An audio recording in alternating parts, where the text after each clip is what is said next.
nakauwi na ako ng bahay.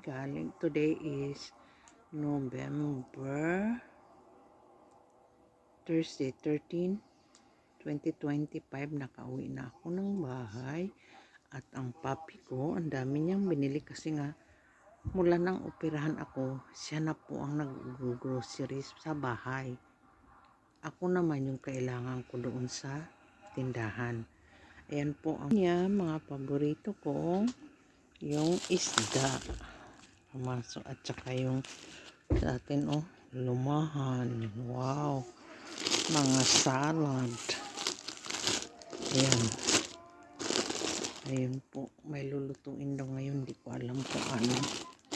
Magluto daw sila ng anak ko. Ayan po. Ayan isda. Mura.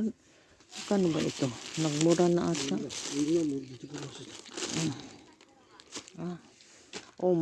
Mura na siya. 300. Kasi minsan mahal to eh. Ayan, 324 yen. Tatlo na siya. Wow. Ito din. 389 yen. Plus may tax. Nakita niyo yan? 312. Pag may tax, ito din may tax na.